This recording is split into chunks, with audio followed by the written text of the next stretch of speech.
친구는 세 가지를 따지면 안 돼요. 나이, 지위, 재산. 이거 다 무시하고, 그 세 가지를 무시하고 사람 대 사람으로. 그래서 여러분들 멘토가 필요한 거. 멘토가 나의 삶의 정신적으로 나를 이끌어 줄 수 있는 멘토가 꼭 필요한 거예요. 난 아무도 없다. 그런 사람들이 자살하고 그런 사람들이 험악한 일을 당하는 거죠. 그래서 우리가 이제 100년 사는 인생에는 자식만 전부가 아니고 남편, 아내가 전부가 아니고 누가 중요하다? 친구가 아주 중요하다. 자, 또 이제 행복하게 살려면 텔레비 시청을 제발 좀 줄여라. 이 텔레비전이 문제 중에 문제예요. 제가 보기에는 우리 할머니들 가끔 나한테 이래요. 신부님 잠이 안 와요. 이런 할머니들 아침부터 저녁까지 텔레비전 본 거예요. 텔레비전을 보면 몸의 95%를 쓰지 않는데, 텔레비전 볼 때 움직이지 않고 가만히 보는 거 아니야. 계속. 그러니까 저녁에 잠 자려고 그러는데 뭘 움직였어요. 피곤해야지 잠이 올 거 아니야. 이게 잠이 안 오는 거예요. 아침에 일어나고 수영장 가고, 성당에 노인대학 가고, 산에 올라갔다 오고, 그리고 뭐 탁구 치러 거기 노인정에 가고 탁구 치고, 하루 종일 뛰어다니면요, 밤에 자지 말라고 그래도 기절해서 자요. 아니, 텔레비전 내용 뻔하지 않아요? 가난한 집 아들이 애인이 있는데 출세하고 싶어서 애인하고 배신하고 부잣집 딸한테 그냥 장갈 가버린 거야. 그랬더니 여자가 난 이제 살고 싶지 않다 이렇게 배신당하고 저기 한강에 뛰어내려서 죽었어.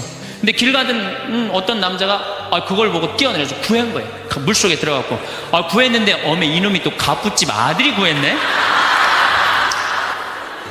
근데 또 라이벌 회사의 아들이야 보니까 그래갖고 그냥 원수 갚는다는 얘기. 이번엔 또 내 애인 줄 알고 열심히 키웠는데 어메 이거 알고 보니 바뀌었네 이게 애가. 아니 이런 걸 뭘 맨날 보세요. 뭘 맨날 보세요. 텔레비전은 내가 할 수 있는 일을 자꾸 뒤로 미루게 만들어요. 그리고 사람을 자꾸 게을르게 만들고 질서를 무너뜨리게 만드는 거예요. 텔레비전을 보려고 해도 사건 중심의 드라마를 보라는 거예요. 사건 중심의. 맨날 애정 그런 거 보시지 마시고. 요즘 저는 지금 못 봤는데 지금 2번을 봤어요. 뿌리 깊은 나무라고, 세종대왕이 한글 반포하는 과정. 너무 훌륭한 프로그램이에요. 난 뭐 그 회사에서 돈 받은 것도 없지만은 너무 훌륭한 프로그램이에요. 2번을 봤는데 글이 얼마나 중요한지 정말로 잘 표현했더라고요. 그런 걸 보시라는 거예요. 내셔널 지오그래픽, 히스토리 채널, 평화방송 뭐 이런 거 보라는 거예요. 제 얘기는. 괜히 그냥 이 남편이 그냥 물에 빠져 죽였는데 그냥 또 살아나갖고 점 찍고 나타나갖고 그냥 이런 거 보시지 마시고. 그래서 우리가 텔레비전이 굉장히 유익한 거예요. 근데 그걸 활용할 줄 몰라요. 아침부터 무작정 보는 거예요. 무작정. 그래서 텔레비전을 많이 보면 치매에 걸릴 확률이 굉장히 높다는 거예요. 움직이지 않으니까. 앞으로 50년 동안 어떻게 텔레비전만 보고 살겠어요. 그래서 이제 100년 사는 인생에 행복하고 싶으면 공부해야 돼. 공부하셔야 돼. 이제는 초등학교 6년, 중등고등학교 6년 배워갖고요 60살까지 울고 먹는 거예요. 최대한 봐준다고 해도 60살까지 울고 먹는 거예요. 그럼 60살에서부터 100살까지 살려면 뭐 해야 돼? 당연히 공부해야 돼요. 제가 우리 교장 선생님들한테 강의 가고 또 교과부 장학사 선생님들한테 강의할 때 그런 얘기예요. 초등학교 절대 폐교하지 말라고. 초등학교 애들은 310만 명이지만 60세 이상은 거의 600만 명이에요. 그러니까 초등학교 1학년서 1반부터 3반까지는 8살 다니게 하고 60살에서부터 65살까지 가방 들고 학교 가게 하는 거예요. 의무적으로 누구나 다 60살에서부터 65살까지 학교 다니면서 재산 관리하는 방법, 자녀들과 좋은 인간관계 유지하는 방법, 건강 관리하는 방법, 그리고 여러 가지 배우는 거, 뭐 논어도 배워도 되고 얼마나 배울 게 많아요. 그 학교 졸업한 학생에 한해서 100살까지 살 자격증을 줘라. 산다고 사는 게 아니다. 그러니까 여러분들 이제 100년을 행복하게 살려면 어떻게 하셔야 돼요? 공부하셔야 돼요. 내 사는 맛 사는 멋 저런 거 꼭 사서 읽어보라는 거예요. 꼭 책을 많이 사서 읽어보라는 거예요. 자, 그러고 난 다음에 행복하려면 영상을 라디오처럼 편하게 틀어놓고 들으셔도 좋습니다. 구독과 좋아요, 알람 설정 꾹 눌러주세요. 황창현 신부님의 행복 특강 지금 바로 시작합니다. 우리가 이제 어떻게 하면 행복하게 살 수 있느냐, 인생에 대해서. 여러분들은 이제 여기 지금 60살 되신 분들은 100살까지 살 것이고, 50살 되신 분들은 110살까지 살 것이고, 40살 되신 분들은 120살까지 살 거야. 그럼 나는 이제 자식 다 키우고 60살서부터 120살까지 뭐하고 살 거냐? 곰곰이 생각해야 돼. 만약에 늙어서 할 일이 기다리고 있다, 이거 행복한 거예요. 여러분들, 만약에 내가 60살서부터 120살까지 아무것도 할 일이 없다, 그건 사는 게 저주예요. 오래 사는 게 저주예요. 여러분들, 오늘 이후에 계획을 한번 짜보세요. 나는 60살에 뭘 할 거고, 70살에 뭘 할 거고, 80살에 뭘 할 거고, 90살에 뭘 할 거고, 100살에 뭐 할 거다.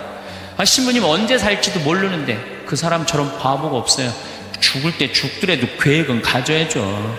계획이 이씨 살다가 죽는 사람이랑 계획 없이 그냥 대책 없이 100살까지 사는 사람이랑은 삶의 질이 틀린 거예요. 그래서 여러분들 이제 행복하게 살려면은 그런 생각을 곰곰이 해라.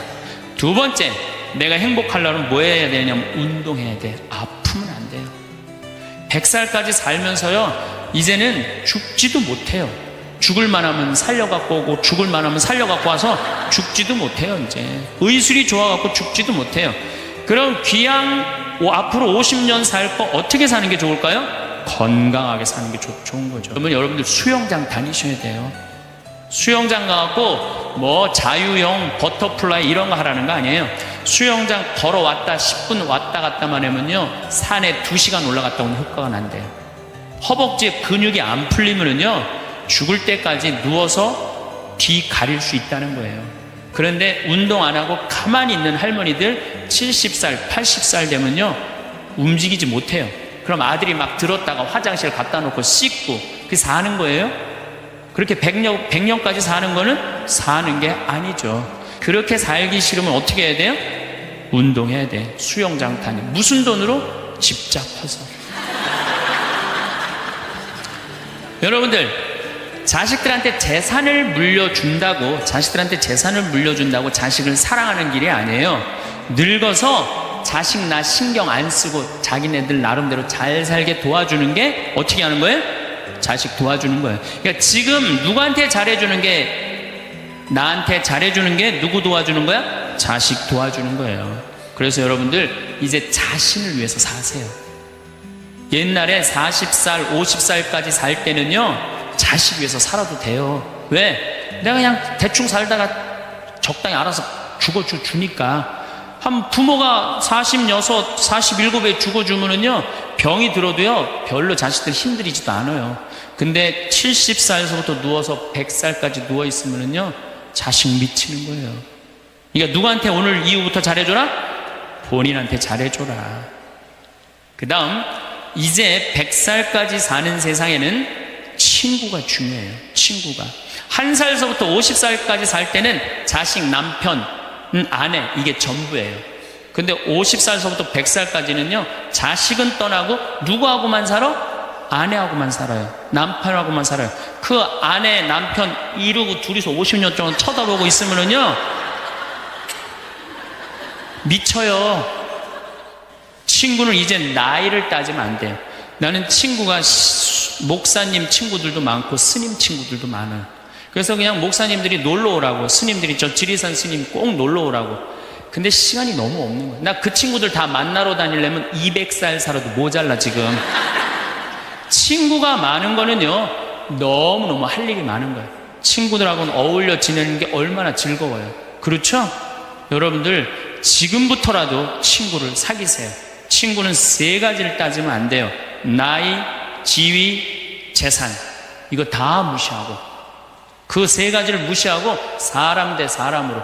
그래서 여러분들 멘토가 필요한 거. 멘토가 나의 삶에 정신적으로 나를 이끌어 줄 수 있는 멘토가 꼭 필요한 거예요. 난 아무도 없다. 그런 사람들이 자살하고 그런 사람들이 험악한 일을 딱 당하는 거죠. 그래서 우리가 이제 100년 사는 인생에는 자식만 전부가 아니고 남편, 아내가 전부가 아니고 누가 중요하다? 친구가 아주 중요하다. 자, 또 이제 행복하게 살려면 텔레비 시청을 제발 좀 줄여라.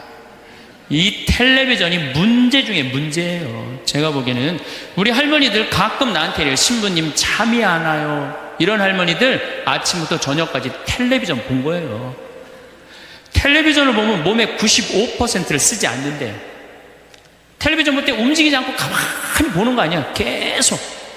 그러니까 저녁에 잠 자려고 그러는데 뭘 움직였어요. 피곤해야지 잠이 올 거 아니야. 이게 잠이 안 오는 거예요. 아침에 일어나고 수영장 가고, 성당에 노인대학 가고, 산에 올라갔다 오고, 그리고 뭐 탁구 치러 거기 노인정에 가고 탁구 치고, 하루 종일 뛰어다니면요, 밤에 자지 말라고 그래도 기절해서 자요. 아니, 텔레비전 내용 뻔하지 않아요? 가난한 집 아들이 애인이 있는데 출세하고 싶어서 애인하고 배신하고 부잣집 딸한테 그냥 장갈 가버린 거야. 그랬더니 여자가 난 이제 살고 싶지 않다 이렇게 배신당하고 저기 한강에 뛰어내려서 죽었어. 근데 길 가던 어떤 남자가 그걸 보고 뛰어내려서 구한 거예요. 물속에 들어갔고, 구했는데 어메 이놈이 또 갑부집 아들이 구했네. 근데 또 라이벌 회사의 아들이야 보니까, 그래갖고 그냥 원수 갚는다는 얘기. 이번에 또 내 애인 줄 알고 열심히 키웠는데 어메 이거 알고 보니 바뀌었네 이게 애가. 아니 이런 걸 뭘 맨날 보세요. 뭘 맨날 보세요. 텔레비전은 내가 할 수 있는 일을 자꾸 뒤로 미루게 만들어요. 그리고 사람을 자꾸 게을르게 만들고 질서를 무너뜨리게 만드는 거예요. 텔레비전을 보려고 해도 사건 중심의 드라마를 보라는 거예요. 사건 중심의. 맨날 애정 그런 거 보시지 마시고.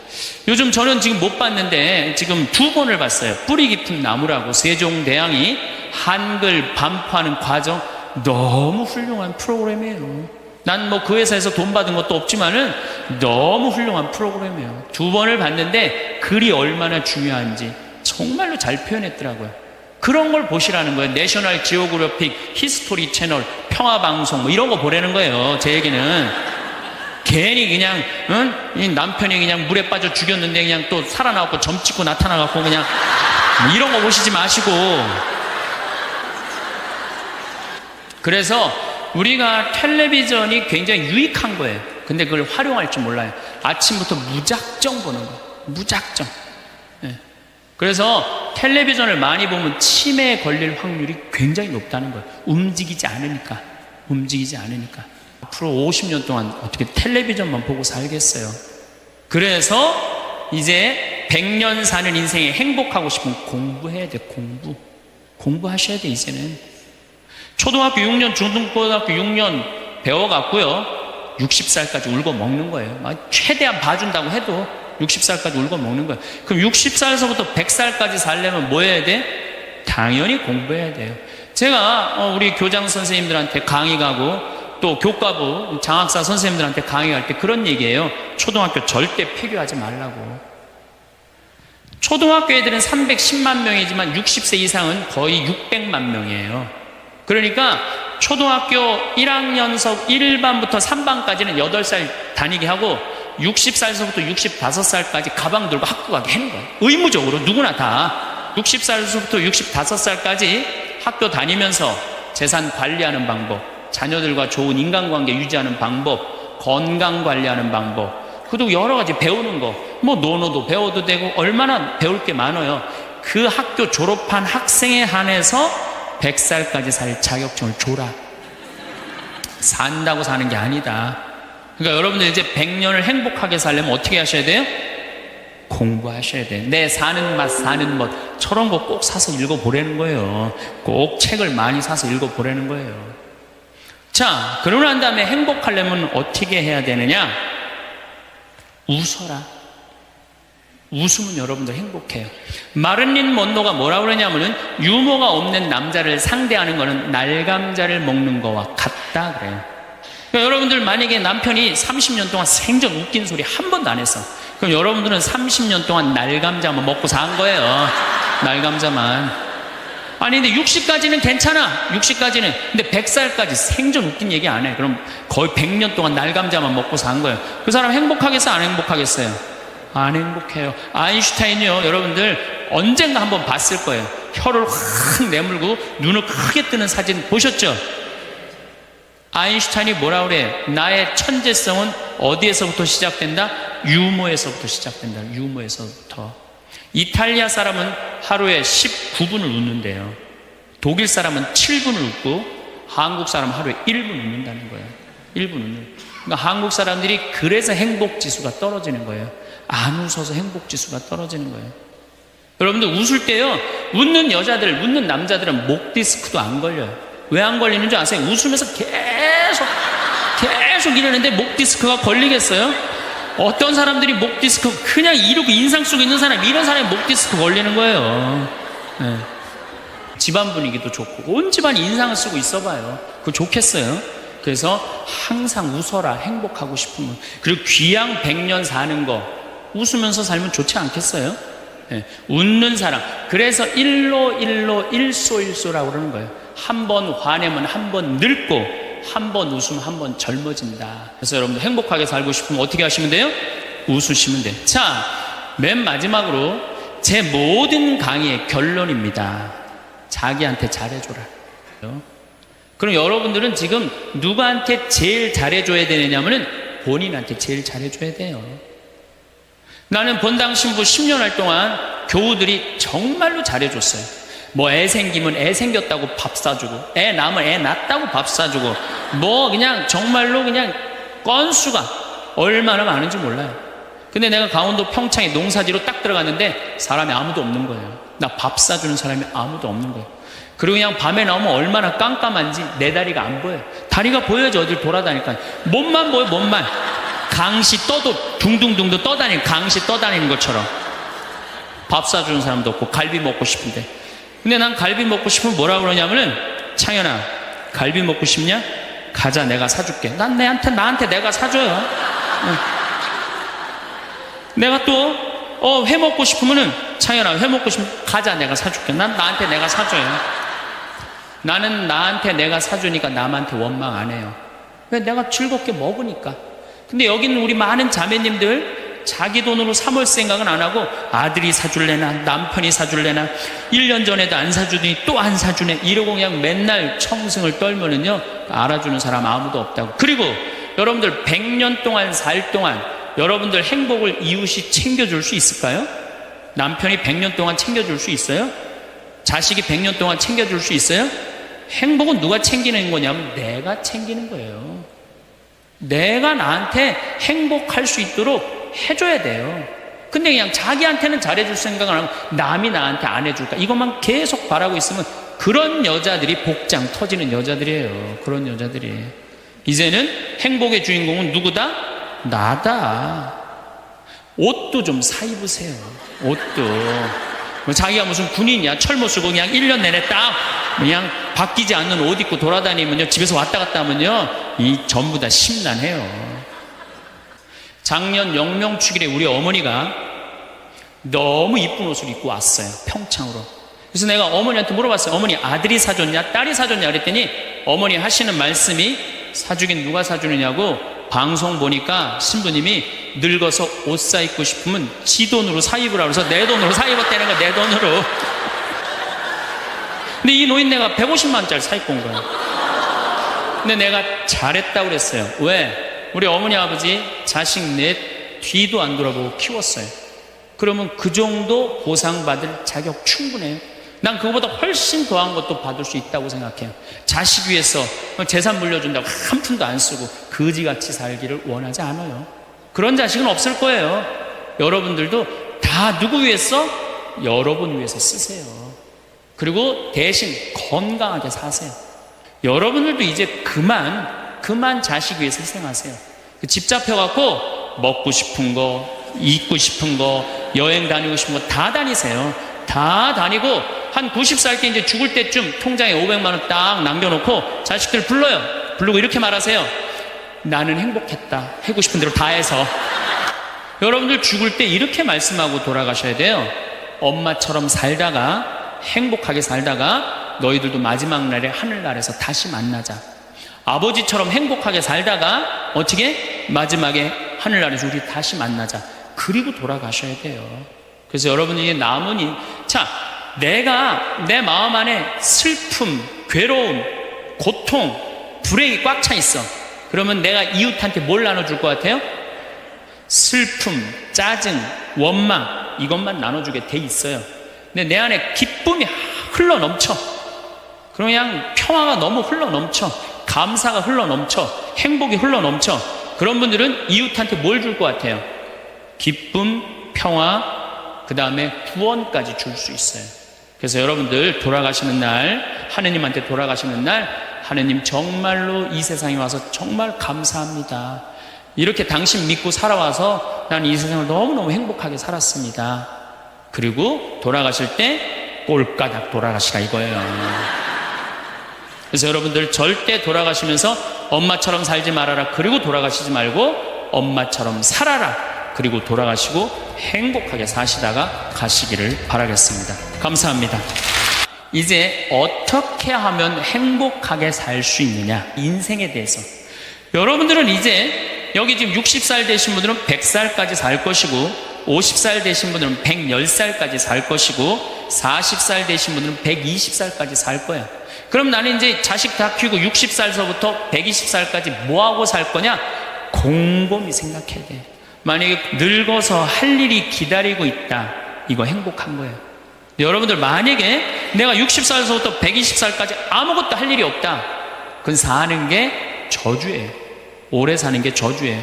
여러분들 오늘 이후에 계획을 한번 짜보세요. 나는 60살에 뭘 할 거고, 70살에 뭘 할 거고, 80살에 뭘 할 거고, 90살에 뭘 할 거고, 100살에 뭐 할 거다. 아, 신부님 언제 살지도 모르는데. 그 사람처럼 바보가 없어요. 죽을 때 죽더라도 계획은 가져야죠. 계획이 이씨 살다가 죽는 사람이랑 계획 없이 그냥 대책 없이 100살까지 사는 사람이랑은 삶의 질이 틀린 거예요. 그래서 여러분들 이제 행복하게 살려면은 그런 생각을 곰곰이 해라.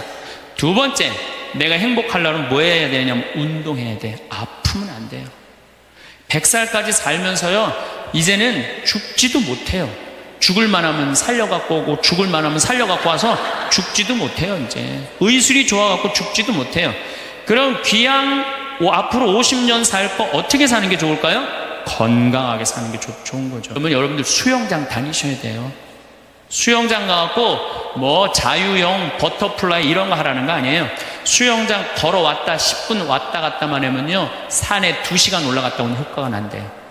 허벅지에 근육이 안 풀리면은요, 죽을 때까지 누워서 뒤 가릴 수 있다는 거예요. 그런데 운동 안 하고 가만히 있는 할머니들 70살, 80살 되면요, 움직이지 못해요. 그럼 아들이 막 들었다가 화장실 갖다 놓고 씻고, 그게 사는 거예요? 그렇게 100년까지 사는 거는 사는 게 아니죠. 그렇게 살기 싫으면 어떻게 해야 돼요? 운동해야 돼. 수영장 다니. 무슨 돈으로? 집 잡혀서. 여러분들, 자식들한테 재산을 물려준다고 자식을 사랑하는 길이 아니에요. 늙어서 자식 나 신경 안 쓰고 자기네들 나름대로 잘 살게 도와주는 게 어떻게 하는 거예요? 자식 도와주는 거예요. 그러니까 지금 누구한테 잘해주는 게, 나한테 잘해주는 게 누구 도와주는 거야? 자식 도와주는 거예요. 그래서 여러분들 이제 자신을 위해서 사세요. 옛날에 40살, 50살까지 살 때는요, 자식 위해서 살아도 돼요. 왜? 내가 그냥 대충 살다가 적당히 알아서 죽어주니까. 한 부모가 46, 47에 죽어주면은요, 병이 들어도요, 별로 자식들 힘들이지도 않아요. 근데 70살에서부터 누워서 100살까지 누워있으면은요, 자식 미치는 거예요. 그러니까 누구한테 오늘 이후부터 잘해줘라? 본인한테 잘해줘라. 그 다음, 이제 100살까지 사는 세상에는 친구가 중요해요. 친구가. 1살서부터 50살까지 살 때는 자식, 남편, 아내, 이게 전부예요. 근데 50살서부터 100살까지는요, 자식은 떠나고 누구하고만 살아? 아내하고만 살아요. 남편하고만 살아요. 그 아내, 남편 이러고 둘이서 50년 동안 쳐다보고 있으면은요, 미쳐요. 친구는 이제 나이를 따지면 안 돼요. 나는 친구가 목사님 친구들도 많고 스님 친구들도 많아요. 그래서 그냥 목사님들이 놀러 오라고, 스님들이 저 지리산 스님 꼭 놀러 오라고. 근데 시간이 너무 없는 거예요. 나 그 친구들 다 만나러 다니려면 200살 살아도 모자라 지금. 친구가 많은 거는요, 너무너무 할 일이 많은 거예요. 친구들하고는 어울려 지내는 게 얼마나 즐거워요. 그렇죠? 여러분들 지금부터라도 친구를 사귀세요. 친구는 세 가지를 따지면 안 돼요. 나이, 지위, 재산. 이거 다 무시하고, 그 세 가지를 무시하고 사람 대 사람으로. 그래서 여러분들 멘토가 필요한 거. 멘토가 나의 삶에 정신적으로 나를 이끌어 줄 수 있는 멘토가 꼭 필요한 거예요. 난 아무도 없다. 그런 사람들이 자살하고 그런 사람들이 험악한 일을 딱 당하는 거죠. 그래서 우리가 이제 100년 사는 인생에는 자식만 전부가 아니고 남편, 아내가 전부가 아니고 누가 중요하다? 친구가 아주 중요하다. 자, 또 이제 행복하게 살려면 텔레비 시청을 제발 좀 줄여라. 이 텔레비전이 문제 중에 문제예요. 제가 보기에는 우리 할머니들 가끔 나한테 이래요. 신부님 잠이 안 와요. 이런 할머니들 아침부터 저녁까지 텔레비전 본 거예요. 텔레비전을 보면 몸의 95%를 쓰지 않는데, 텔레비전 볼 때 움직이지 않고 가만히 보는 거 아니야. 계속. 그러니까 저녁에 잠 자려고 그러는데 뭘 움직였어요. 피곤해야지 잠이 올 거 아니야. 그냥 잠이 안 오는 거예요. 아침에 일어나고 수영장 가고, 성당에 노인대학 가고, 산에 올라갔다 오고, 그리고 뭐 탁구 치러 거기 노인정에 가고 탁구 치고 하루 종일 뛰어다니면요, 밤에 자지 말라고 그래도 기절해서 자요. 아니, 텔레비전 내용 뻔하지 않아요? 가난한 집 아들이 애인이 있는데 출세하고 싶어서 애인하고 배신하고 부잣집 딸한테 그냥 장갈 가버린 거야. 그랬더니 여자가 난 이제 살고 싶지 않다 이렇게 배신당하고 저기 한강에 뛰어내려서 죽었어. 근데 길 가던 어떤 남자가 그걸 보고 뛰어내려서 구한 거예요. 물속에 들어갔고, 구했는데 어메 이놈이 또 갑부집 아들이 구했네. 근데 또 라이벌 회사의 아들이야 보니까, 그래갖고 그냥 원수 갚는 데는 얘기. 이번엔 또 내 애인 줄 알고 열심히 키웠는데 어메 이거 알고 보니 바뀌었네 이게 애가. 아니 이런 걸 뭘 맨날 보세요. 뭘 맨날 보세요. 텔레비전은 내가 할 수 있는 일을 자꾸 뒤로 미루게 만들어요. 그리고 사람을 자꾸 게을르게 만들고 질서를 무너뜨리게 만드는 거예요. 텔레비전을 보려고 해도 사건 중심의 드라마를 보라는 거예요. 사건 중심의. 맨날 애정 그런 거 보시지 마시고. 요즘 저는 지금 못 봤는데 지금 2번을 봤어요. 뿌리 깊은 나무라고, 세종대왕이 한글 반포하는 과정. 너무 훌륭한 프로그램이에요. 난 뭐 그 회사에서 돈 받은 것도 없지만은 너무 훌륭한 프로그램이에요. 2번을 봤는데 글이 얼마나 중요한지 정말로 잘 표현했더라고요. 그런 걸 보시라는 거예요. 내셔널 지오그래픽, 히스토리 채널, 평화방송 뭐 이런 거 보라는 거예요. 제 얘기는. 괜히 그냥 이 남편이 그냥 물에 빠져 죽였는데 그냥 또 살아나고 점 찍고 나타나갖고 그냥 이런 거 보시지 마시고. 그래서 우리가 텔레비전이 굉장히 유익한 거예요. 근데 그걸 활용할 줄 몰라요. 아침부터 무작정 보는 거예요. 무작정. 네. 그래서 텔레비전을 많이 보면 치매에 걸릴 확률이 굉장히 높다는 거예요. 움직이지 않으니까. 앞으로 50년 동안 어떻게 텔레비전만 보고 살겠어요. 그래서 이제 100년 사는 인생에 행복하고 싶으면 공부해야 돼. 공부하셔야 돼. 이제는 초등학교 6년, 중등고등학교 6년 배워갖고요 60살까지 울고 먹는 거예요. 최대한 봐준다고 해도 60살까지 울고 먹는 거예요. 그럼 60살에서부터 100살까지 살려면 뭐 해야 돼? 당연히 공부해야 돼요. 제가 우리 교장 선생님들한테 강의 가고 또 교과부 장학사 선생님들한테 강의할 때 그런 얘기예요. 초등학교 절대 폐교하지 말라고. 초등학교 애들은 310만 명이지만 60세 이상은 거의 600만 명이에요. 그러니까 초등학교 1학년서 1반부터 3반까지는 8살 다니게 하고 60살에서부터 65살까지 가방 들고 학교 가게 하는 거예요. 의무적으로 누구나 다 60살에서부터 65살까지 학교 다니면서 재산 관리하는 방법, 자녀들과 좋은 인간관계 유지하는 방법, 건강 관리하는 방법, 그리고 여러 가지 배우는 거, 뭐 논어도 배워도 되고 얼마나 배울 게 많아요. 그 학교 졸업한 학생에 한해서 100살까지 살 자격증을 줘라. 산다고 사는 게 아니다. 그러니까 여러분들 이제 100년을 행복하게 살려면 어떻게 하셔야 돼요? 공부하셔야 돼요. 내 사는 맛 사는 멋 저런 거 꼭 사서 읽어보라는 거예요. 꼭 책을 많이 사서 읽어보라는 거예요. 자, 그러고 난 다음에 행복하려면 어떻게 해야 되느냐? 웃어라. 웃으면 여러분들 행복해요. 마를린 먼로가 뭐라고 그러냐면은 유머가 없는 남자를 상대하는 거는 날감자를 먹는 거와 같다 그래요. 그러니까 여러분들 만약에 남편이 30년 동안 생전 웃긴 소리 한 번도 안 했어. 그럼 여러분들은 30년 동안 날감자만 먹고 산 거예요. 날감자만. 아니 근데 60까지는 괜찮아. 60까지는. 근데 100살까지 생전 웃긴 얘기 안 해. 그럼 거의 100년 동안 날감자만 먹고 산 거예요. 그 사람 행복하겠어요? 안 행복하겠어요?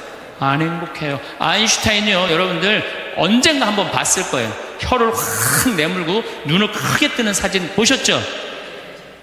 아인슈타인이 뭐라 그래? 나의 천재성은 어디에서부터 시작된다? 유머에서부터 시작된다. 유머에서부터. 이탈리아 사람은 하루에 19분을 웃는데요. 독일 사람은 7분을 웃고 한국 사람은 하루에 1분 웃는다는 거예요. 1분 웃는. 그러니까 한국 사람들이 그래서 행복지수가 떨어지는 거예요. 안 웃어서 행복지수가 떨어지는 거예요. 여러분들 웃을 때요, 웃는 여자들, 웃는 남자들은 목 디스크도 안 걸려요. 왜 안 걸리는 줄 아세요? 웃으면서 계속 이러는데 목 디스크가 걸리겠어요? 어떤 사람들이 목 디스크 그냥 이러고 인상 속에 있는 사람, 이런 사람이 목 디스크 걸리는 거예요. 네. 집안 분위기도 좋고 온 집안이 인상을 쓰고 있어봐요. 그거 좋겠어요? 그래서 항상 웃어라. 행복하고 싶으면. 그리고 귀양 100년 사는 거 웃으면서 살면 좋지 않겠어요? 네. 웃는 사람. 그래서 일소라고 그러는 거예요. 한 번 화내면 한 번 늙고 한 번 웃으면 한 번 젊어진다. 그래서 여러분들 행복하게 살고 싶으면 어떻게 하시면 돼요? 웃으시면 돼요. 자, 맨 마지막으로 제 모든 강의의 결론입니다. 자기한테 잘해줘라. 그럼 여러분들은 지금 누구한테 제일 잘해줘야 되느냐면은 본인한테 제일 잘해줘야 돼요. 나는 본당 신부 10년 할 동안 교우들이 정말로 잘해줬어요. 뭐 애 생기면 애 생겼다고 밥 사주고, 애 낳으면 애 낳았다고 밥 사주고, 뭐 그냥 정말로 그냥 건수가 얼마나 많은지 몰라요. 근데 내가 강원도 평창에 농사지로 딱 들어갔는데 사람이 아무도 없는 거예요. 나 밥 사주는 사람이 아무도 없는 거예요. 그리고 그냥 밤에 나오면 얼마나 깜깜한지 내 다리가 안 보여요. 다리가 보여야지 어딜 돌아다니까. 몸만 보여, 몸만. 강시 떠도 둥둥둥도 떠다니는, 강시 떠다니는 것처럼. 밥 사주는 사람도 없고 갈비 먹고 싶은데. 근데 난 갈비 먹고 싶으면 뭐라 그러냐면은, 창현아, 갈비 먹고 싶냐? 가자, 내가 사줄게. 난 나한테 내가 사줘요. 내가 또 회 먹고 싶으면은, 창현아, 회 먹고 싶으면 가자, 내가 사줄게. 난 나한테 내가 사줘요. 나는 나한테 내가 사주니까 남한테 원망 안 해요. 왜? 내가 즐겁게 먹으니까. 근데 여기는 우리 많은 자매님들 자기 돈으로 사 먹을 생각은 안 하고 아들이 사줄래나 남편이 사줄래나 1년 전에도 안 사주더니 또 안 사주네 이러고 그냥 맨날 청승을 떨면은요, 알아주는 사람 아무도 없다고. 그리고 여러분들 100년 동안 살 동안 여러분들 행복을 이웃이 챙겨줄 수 있을까요? 남편이 100년 동안 챙겨줄 수 있어요? 자식이 100년 동안 챙겨줄 수 있어요? 행복은 누가 챙기는 거냐면 내가 챙기는 거예요. 내가 나한테 행복할 수 있도록 해줘야 돼요. 근데 그냥 자기한테는 잘해줄 생각을 안 하고 남이 나한테 안 해줄까 이것만 계속 바라고 있으면 그런 여자들이 복장 터지는 여자들이에요. 그런 여자들이. 이제는 행복의 주인공은 누구다? 나다. 옷도 좀 사 입으세요. 옷도. 자기가 무슨 군인이야. 철모 쓰고 그냥 1년 내내 딱 그냥 바뀌지 않는 옷 입고 돌아다니면요, 집에서 왔다 갔다 하면요, 이 전부 다 심란해요. 작년 영명축일에 우리 어머니가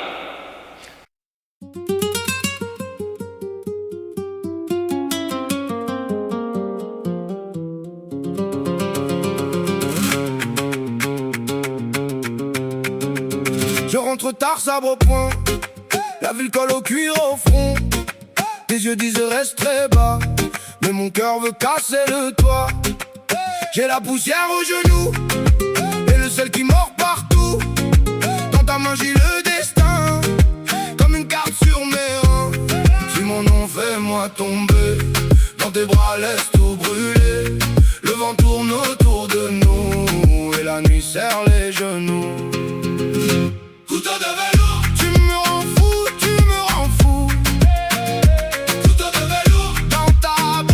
너무 이쁜 옷을 입고 왔어요. 평창으로.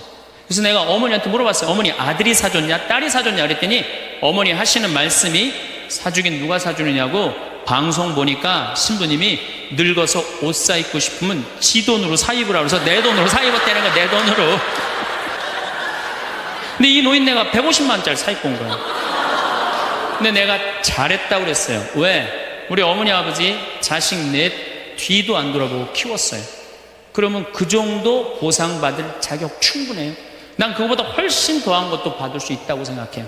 자식 위해서 재산 물려준다고 한 푼도 안 쓰고 거지같이 살기를 원하지 않아요. 그런 자식은 없을 거예요. 여러분들도 다 누구 위해서? 여러분 위해서 쓰세요. 그리고 대신 건강하게 사세요. 여러분들도 이제 그만 자식 위해서 희생하세요. 집 잡혀갖고 먹고 싶은 거, 입고 싶은 거, 여행 다니고 싶은 거 다 다니세요. 다 다니고 한 90살 때 이제 죽을 때쯤 통장에 500만 원 딱 남겨놓고 자식들 불러요. 부르고 이렇게 말하세요. 나는 행복했다. 하고 싶은 대로 다 해서.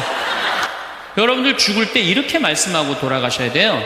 엄마처럼 살다가, 행복하게 살다가 너희들도 마지막 날에 하늘나라에서 다시 만나자. 아버지처럼 행복하게 살다가 어떻게? 마지막에 하늘나라에서 우리 다시 만나자. 그리고 돌아가셔야 돼요. 그래서 여러분이 남은 자, 내가 내 마음 안에 슬픔, 괴로움, 고통, 불행이 꽉 차 있어. 그러면 내가 이웃한테 뭘 나눠줄 것 같아요? 슬픔, 짜증, 원망, 이것만 나눠주게 돼 있어요. 근데 내 안에 기쁨이 흘러 넘쳐. 그냥 평화가 너무 흘러 넘쳐. 감사가 흘러 넘쳐. 행복이 흘러 넘쳐. 그런 분들은 이웃한테 뭘 줄 것 같아요? 기쁨, 평화, 그 다음에 구원까지 줄 수 있어요. 그래서 여러분들 돌아가시는 날, 하느님한테 돌아가시는 날, 하느님 정말로 이 세상에 와서 정말 감사합니다. 이렇게 당신 믿고 살아와서 난 이 세상을 너무너무 행복하게 살았습니다. 그리고 돌아가실 때 꼴까닥 돌아가시라 이거예요. 그래서 여러분들 절대 돌아가시면서 엄마처럼 살지 말아라. 그리고 돌아가시지 말고 엄마처럼 살아라. 그리고 돌아가시고 행복하게 사시다가 가시기를 바라겠습니다. 감사합니다. 오늘 황창현 신부님 말씀 어떠셨나요? 오늘은 많은 분들이 궁금해하시는 바로 노후 준비와 자식 사랑에 관한 이야기를 나눠보고자 합니다. 사회가 급변하는 지금 우리가 어떻게 준비해야 할지, 그리고 자식에게 어떤 사랑을 주어야 할지에 대해 생각들 다들 많으시죠? 먼저 노후 준비에 대한 이야기를 해보겠습니다. 신문이나 방송을 보면 노후 자금이 얼마가 필요하다는 이야기를 많이 듣게 됩니다. 오늘 황창현 신부님 말씀 어떠셨나요? 오늘은 많은 분들이 궁금해하시는 바로 노후 준비와 자식 사랑에 관한 이야기를 나눠보고자 합니다. 사회가 급변하는 지금 우리가 어떻게 준비해야 할지, 그리고 자식에게 어떤 사랑을 주어야 할지에 대해 생각들 다들 많으시죠? 먼저 노후 준비에 대한 이야기를 해보겠습니다. 신문이나 방송을 보면 노후 자금이 얼마가 필요하다는 이야기를 많이 듣게 됩니다. 그러나 여러분, 그런 얘기에 너무 신경 쓰실 필요는 없습니다. 예전 세대는 평균 수명이 50에서 60세였고 자식도 많았죠. 그래서 자식들에게 의지하는 삶이 가능했습니다. 큰아들 집에서 눈치를 본다면 다른 자식 집으로 갈 수 있었으니까요. 하지만 요즘은 상황이 많이 달라졌습니다. 이제 평균 수명이 90세를 넘어가고 자식은 많아야 한 2명입니다. 부모님이 나이가 들어 큰아들 집에서 눈치를 본다면 더 이상 갈 곳이 없다는 것이 문제죠. 그래서 오늘날 우리에게 필요한 것은 바로 스스로 노후를 준비하는 것입니다. 과거에는 자식들이 부모의 노후를 책임졌지만 이제는 더 이상 그럴 수 없는 시대가 되었습니다. 자식들도 이제 자기 삶을 살아가야 하고 부모에게 의지하는 것에 대해 큰 부담을 느끼게 됩니다. 이런 상황에서 부모님은 자식에게 모든 것을 기대기보다는 스스로의 노후를 준비해야 합니다. 자식들에게 나는 늙어서 너에게 손 벌리지 않을 거야 라는 메시지를 주는 것이 오히려 자식 사랑의 진정한 형태일지도 모릅니다. 자, 그렇다면 이제 자식 사랑의 새로운 정의에 대해 이야기해보죠. 우리가 자식에게 줄 수 있는 최고의 선물은 무엇일까요?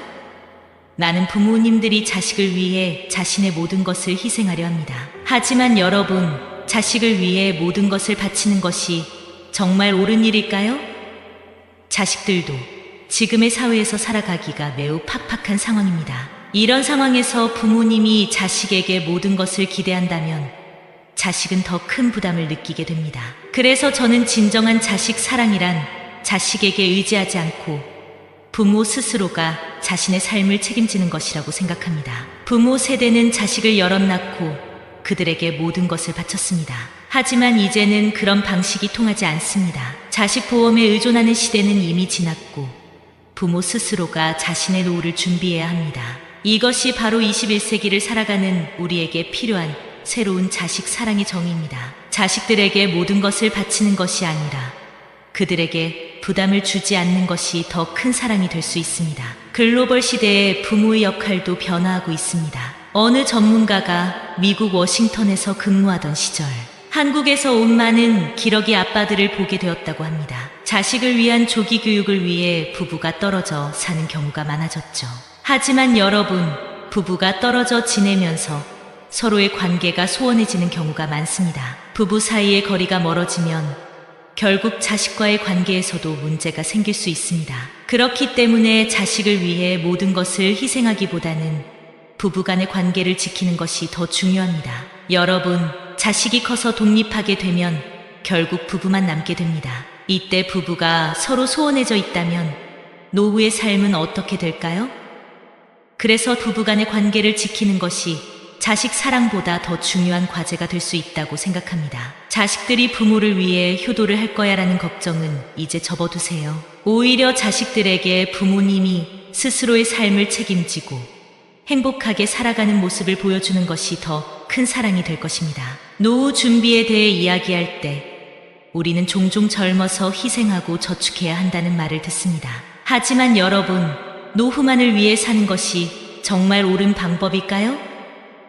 저는 이제 그 생각을 바꿔야 한다고 생각합니다. 노후를 위해 저축하고 준비하는 것도 중요하지만 지금 이 순간의 행복도 중요합니다.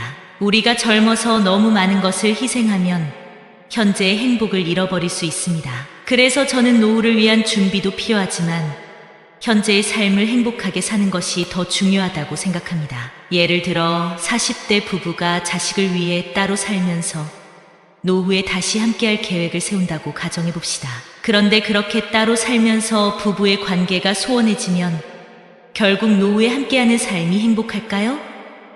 자식이 자라서 독립하면 결국 부부만 남게 됩니다. 그래서 지금 이 순간의 행복을 위해 부부간의 관계를 지키는 것이 더 중요하지 않을까요? 노후를 위한 저축과 준비도 필요하지만 현재의 삶을 행복하게 사는 것이 더 중요합니다. 많은 부모님들이 자식이 전부인 것처럼 살아갑니다. 자식을 위해 모든 것을 바치고 자식이 자라는 동안 부모로서의 역할에 최선을 다합니다. 하지만 자식이 성인이 되어 독립하게 되면 부모님도 자식으로부터 졸업해야 할 때가 옵니다. 자식은 성인이 되어 자신의 삶을 살아가게 되고 부모님은 다시 부부로서의 삶을 살아가야 합니다. 부모님의 사랑은 이제 간섭으로 받아들여질 수 있습니다.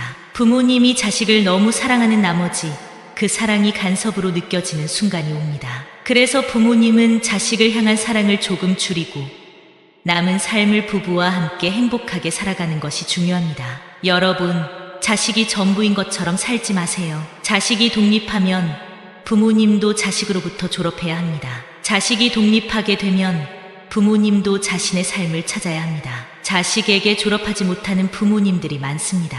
하지만 자식이 독립하게 되면 부모님도 자식으로부터 졸업해야 합니다. 그래야만 부모님도 자신만의 삶을 살 수 있고 부부로서의 행복을 찾을 수 있습니다. 노후 준비에 있어 많은 사람들이 큰 금액을 준비해야 한다는 압박을 느낍니다. 신문이나 방송에서 10억, 5억이라는 금액이 필요하다고 하지만 그 금액을 준비하지 못한 사람들은 어떻게 해야 할까요? 60대에 접어들어 부족한 자금을 채우기 위해 무리한 사업을 시작하는 것은 매우 위험할 수 있습니다. 오히려 현재 내가 가지고 있는 자금에 맞춰 생활하는 것이 더 현명한 방법입니다. 무리하게 사업을 시작해 실패하는 것보다는 현재 자산에 맞춰 삶을 재정비하는 것이 노후를 더 안정적으로 보내는 방법입니다. 노후 자금이 부족하다고 해서 그 부족한 부분을 채우기 위해 무리한 사업을 시작하는 것은 매우 위험합니다. 많은 사람들이 60대에 사업을 시작하다가 실패하는 경우가 많습니다. 그래서 신문이나 방송에서 말하는 노후 자금에 너무 얽매이지 말고 현재 내가 가지고 있는 자산에 맞춰 삶을 재정비하는 것이 중요하다고 생각합니다. 이제 행복의 조건과 마음가짐에 대해 이야기해 보겠습니다. 아리스토텔레스는 인간이 추구하는 궁극적인 가치는 행복이라고 말했습니다.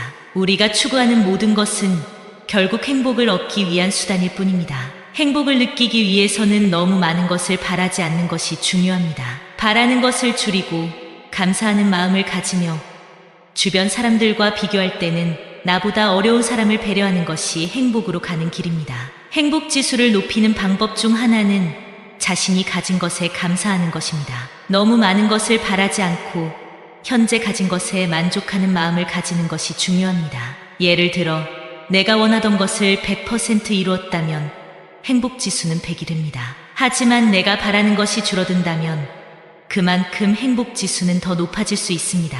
그래서 여러분, 너무 많은 것을 바라지 마세요. 현재 가진 것에 감사하는 마음을 가지세요. 행복에 이르는 비결 중 하나는 바로 비교입니다. 하지만 이 비교를 할 때는 주의할 점이 있습니다. 우리는 보통 자신보다 잘 사는 사람들과 비교하며 불행을 느끼곤 합니다. 그러나 여러분, 비교할 때는 자신보다 어려운 사람들과 비교해 보세요. 그러면 내가 얼마나 행복한 삶을 살고 있는지 깨닫게 될 것입니다. 세상에는 나보다 더 어려운 상황에 처한 사람들이 많이 있습니다. 그들을 돌아보고 그들에게 배려하는 마음을 가진다면 여러분의 행복 지수는 더욱 높아질 것입니다. 비교를 할 때 너무 위를 쳐다보며 비교하지 마세요. 그러면 목 디스크가 생길 수 있습니다. 대신 아래를 내려다보며 비교해 보세요.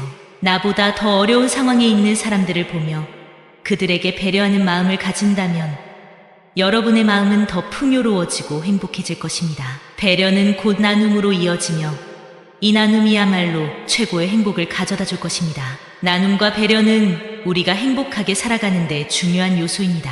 우리가 가진 것을 다른 사람들과 나누고 그들을 배려하는 마음을 가지는 것이 진정한 행복을 가져다 줍니다. 세상이 각박해지고 사람들 사이의 관계가 소원해질수록 우리는 더 많이 나누고 더 많이 배려해야 합니다. 이런 마음가짐이 바로 21세기 우리 사회가 필요로 하는 덕목이라고 생각합니다. 배려는 다른 사람을 이해하고 그들의 상황을 생각하는 것입니다. 예를 들어 식당에서 깍두기가 맛있다고 해서 더 달라고 요구하기보다는 주방에서 일하는 사람의 입장을 생각해 보세요. 그들에게 조금 더 친절하게 대하는 것이 배려입니다. 배려는 단순히 물질적인 나눔을 넘어 마음의 나눔을 의미합니다. 우리가 서로를 배려하고 이해하며 살아간다면 그 사회는 더 행복한 곳이 될 것입니다. 우리는 자식에게 모든 것을 바치기보다는 스스로의 노후를 준비하고 자식에게 부담을 주지 않는 것이 진정한 사랑이라는 것을 깨달아야 합니다. 또한 지금 이 순간의 행복을 위해 현재의 삶을 소중히 여겨야 합니다. 너무 많은 것을 바라지 말고 감사하는 마음을 가지며 주변 사람들을 배려하는 것이 행복으로 가는 길입니다. 아직도 그날 아침이 생생해요. 평소처럼 남편은 신문을 들고 거실에 앉아 있었고 저는 부엌에서 밥상을 차리고 있었죠. 그런데 이상하게 조용하더라고요. 최미자 씨, 올해 58입니다. 평생을 전업주부로 살아온 그녀에게 남편의 죽음은 예상보다 훨씬 갑작스럽고 냉정하게 찾아왔습니다. 숨을 쉬지 않는 남편을 발견했을 때 심장이 멎는 줄 알았다고 해요. 슬픔이란 게 이렇게 물리적으로 아픈 건지 처음 알았다고도 했고요. 그날 이후 장례 준비를 하고 친인척 연락 돌리고 뭐가 뭔지 모르는 정신없는 하루들이 지나갔습니다. 그런데 문제는 장례가 끝나고 나서부터였죠.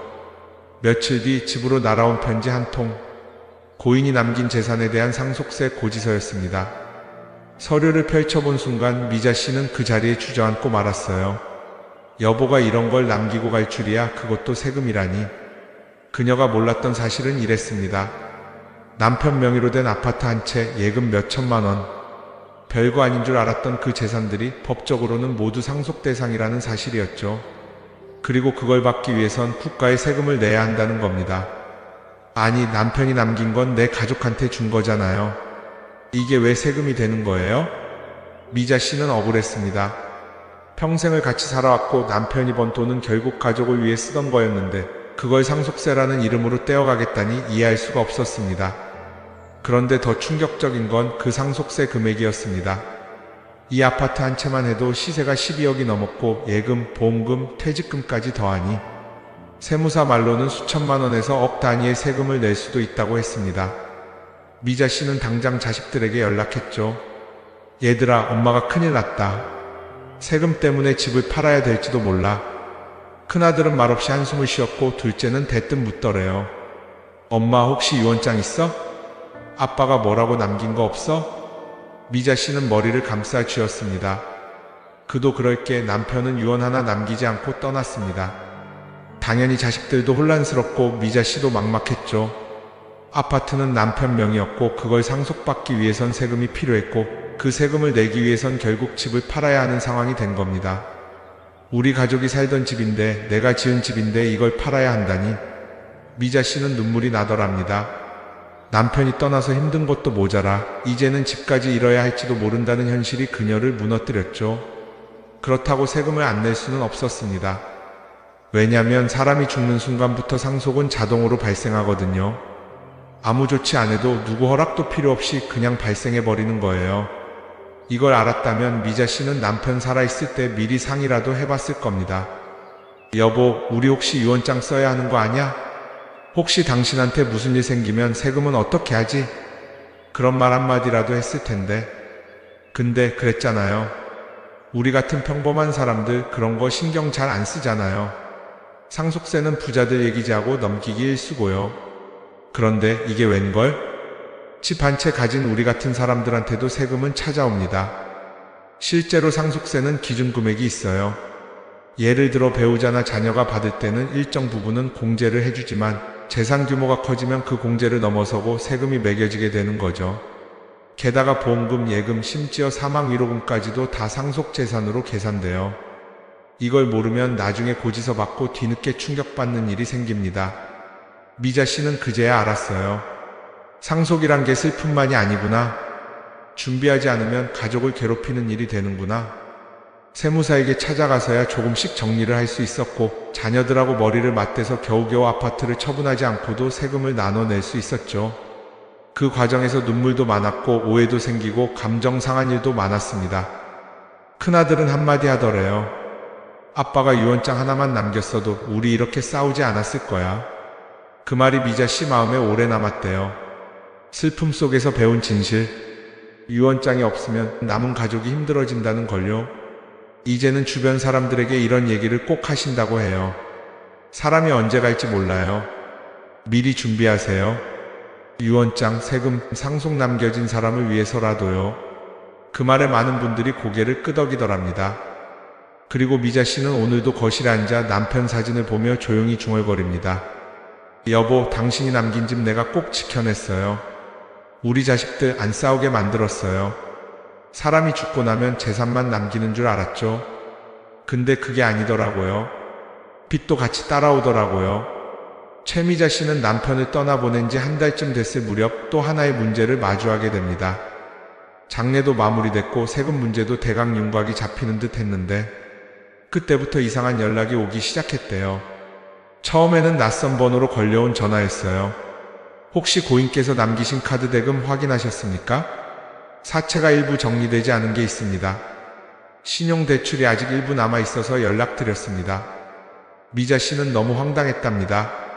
잠깐만요, 그게 왜 저한테 오는 거예요? 남편이 쓴 거잖아요. 근데 그쪽에서 그러더랍니다. 배우자시니까요.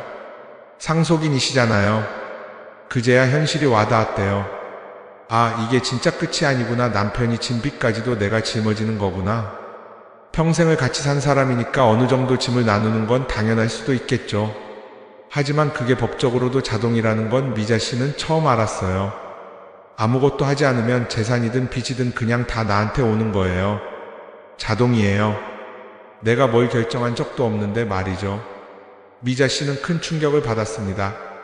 남편이 예전에 지인 보증을 서준 적이 있었는데 그게 아직 끝나지 않았던 거예요.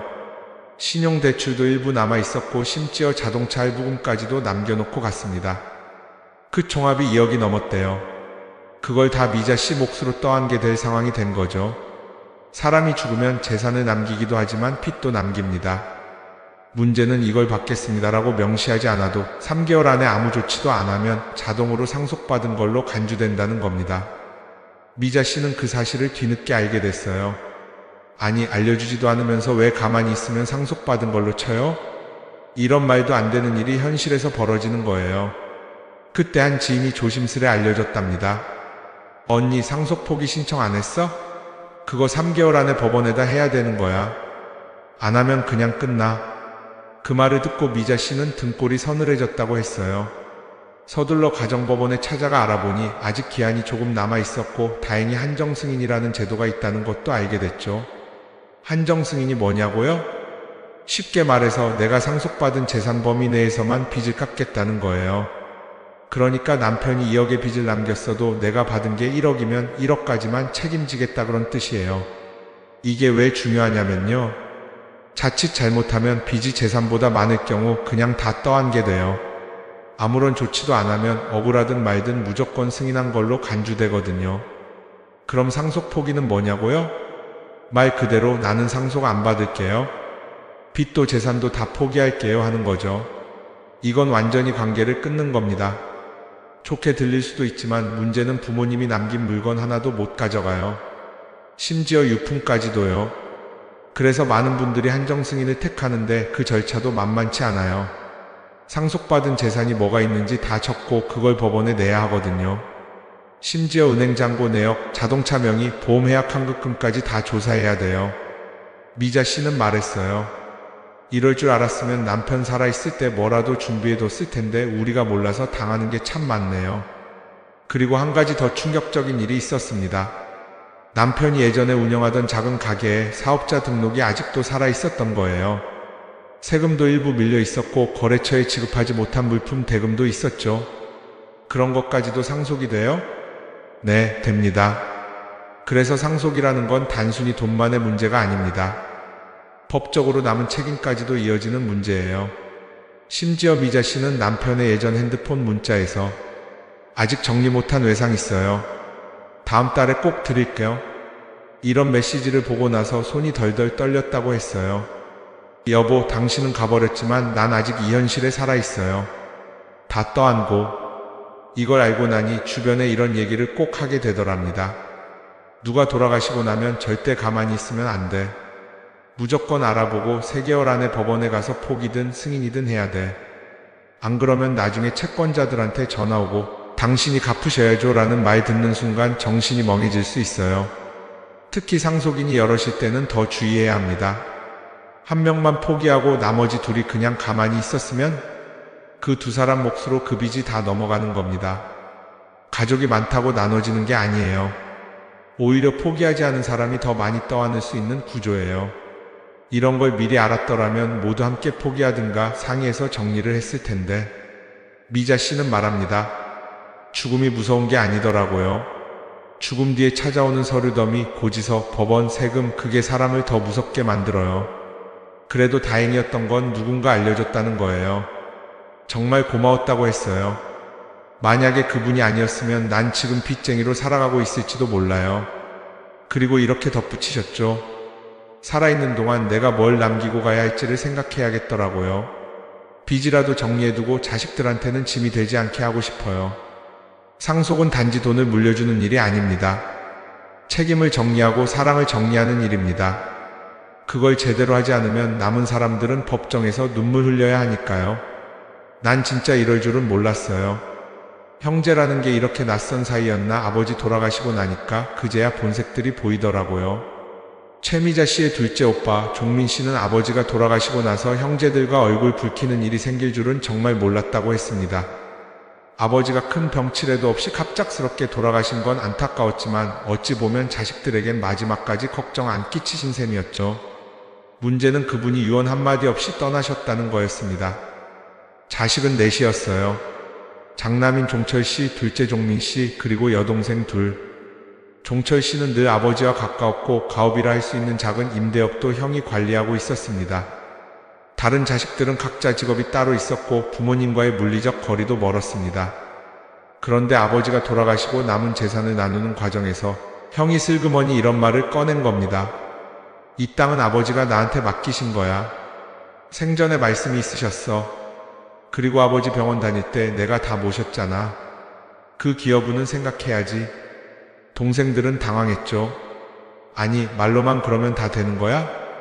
문서 하나 없는데 어떻게 그걸 믿어? 사실 이런 상황 의외로 정말 많습니다. 누가 병간호를 더 많이 했는지, 누가 부모님 곁을 지켰는지, 또 누가 경제적으로 도왔는지, 이런 건 다들 자기가 더 많이 했다고 생각하거든요. 그리고 그런 감정이 얽혀 있으면 이야기가 공평하게 나눠 가자 해서 나는 더 받아야 한다로 바뀌는 거예요. 그때 문제되는 게 바로 유언입니다. 정확히 말하자면 유언이 없다는 게 문제죠. 누가 얼마큼 받으라는 아버지의 뜻이 문서로 남아 있었으면 이런 갈등은 없었을지도 모릅니다. 우리 민법에 따르면요, 유언이 없을 때는 상속인들이 모여서 협의 분할을 하게 돼 있어요. 쉽게 말해서 가족끼리 모여서 알아서 나눠 가지란 얘기죠. 근데 그게 쉬울까요? 이 집은 누나가 갖는 게 맞지 않아? 아니, 누나는 어릴 때 유학도 갔다 왔잖아. 부모님이 더 써줬잖아. 그때 돈이랑 이거랑 같아? 그건 다 끝난 일 아니야? 야, 그건 그때 그거고 지금은 지금이지. 이런 말이 오가다 보면 결국엔 감정이 터집니다. 장례식장에서 얼굴 붉히는 일도 생기고 심하면 그날 이후로 연락 끊고 지내는 일도 흔해요. 미자 씨의 이웃 아주머니도 그런 경우를 겪었다고 해요. 남편이 돌아가시고 시누이랑 조카들이 와서 집을 가만 안 두더래요. 우리 아버지 유산이잖아요. 이 가전제품 예전부터 아버지 거였어요. 이러면서 하나하나 챙겨가기 시작했다는 겁니다. 결국 못 견디고 법원에 가서 상속 분할 소송을 걸었대요.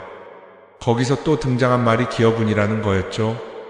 기여분이 뭐냐면요, 내가 부모님을 더 돌봤으니까 그만큼 더 받아야 된다는 주장입니다. 민법에서도 이걸 인정하는 경우가 있어요.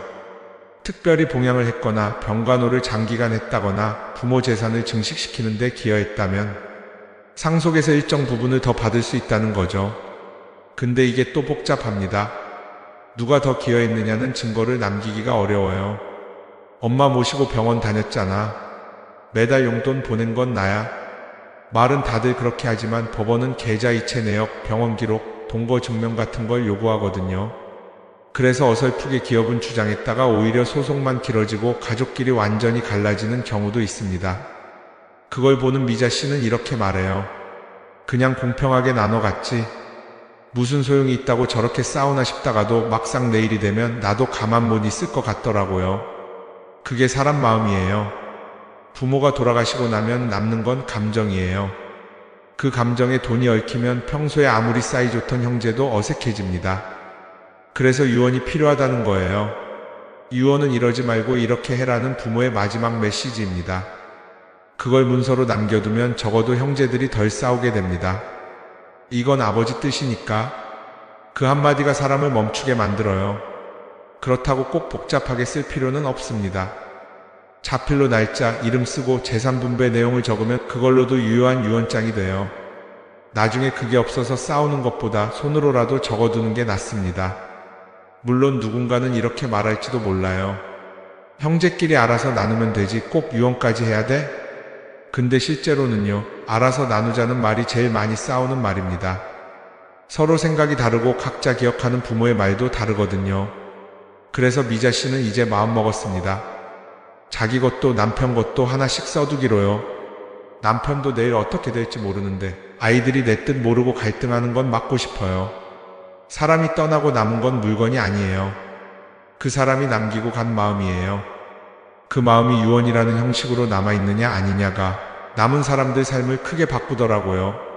유언장 한 장, 그게 가족의 연을 이어줄 수도 있고 혹은 그게 없어서 형제의 연을 끊는 일도 생깁니다. 그 사람은 내 남편이었어요. 혼인신고는 못했지만 30년을 같이 살았어요. 근데 남편이 떠나고 보니 나는 그 사람한테서 아무것도 받을 수 없더라고요. 최미자 씨가 운영하는 동네 반찬 가게로 오랫동안 단골로 다니던 아주머니가 어느 날 이런 얘기를 꺼냈습니다. 30해를 함께 살았지만 법적인 아내는 아니었다는 거죠. 옛날에 한번 이혼 경험이 있고 여러 사정 때문에 혼인신고를 못한 채 함께 살았답니다. 둘은 부부처럼 살았고 함께 벌고 함께 쓰고 아프면 서로 병원에도 데려가고 남편이 암 선고를 받았을 때도 그 여자는 한시도 곁을 떠나지 않았습니다. 그런데 남편이 세상을 떠난 뒤 그 여자는 남편 명의로 된 집에서도 통장에서도 아무런 권리를 주장할 수 없게 된 겁니다. 아무것도 없었어요. 가족이라는 이름도 아내라는 지위도 상속권도 없었죠. 세상에 내가 30년을 산 사람이었는데 그녀는 아무리 항의해도 법적으로는 사실혼 배우자일 뿐이었어요. 우리 민법은 여전히 혼인신고가 되어 있지 않으면 배우자로 인정하지 않고 상속권도 없다고 보고 있거든요. 물론 이혼할 때처럼 재산 분할을 청구할 수 있는 길은 있습니다. 하지만 그것도 살아있을 때의 이야기고 사망하고 나면 법은 더 이상 그 관계를 가족으로 보지 않더라고요. 미자 씨는 그 말을 듣고 가슴이 철렁했답니다. 사랑했지만 법은 몰랐어요. 그 말이 그렇게 무서울 줄 몰랐어요. 그 아주머니는 결국 남편 자녀들한테 쫓기듯 그 집을 떠났다고 했습니다. 이 이야기를 들은 미자 씨는 한동안 멍하니 앉아 있었대요. 그리고 문득 생각난 사람이 있었어요. 자기 친정 동생, 막내 동생이었죠. 그 아이는 젊을 때부터 부모님 모시며 산다고 결혼도 포기하고 혼자 살았거든요. 우리 엄마 그 아이 없었으면 벌써 요양원 갔을 거예요. 병원 모시고 다닌 것도 걔였고 약 챙겨드린 것도 걔였고. 근데 나중에 돌아가시면 우리 오빠들은 어떻게 할까요? 그냥 똑같이 나눠 가지자고 하겠죠?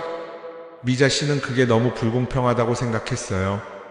누구보다 부모님 가까이에 있었고 누구보다 정성을 다했는데 그런 수고를 형제들은 당연한 일로만 여긴다는 거죠.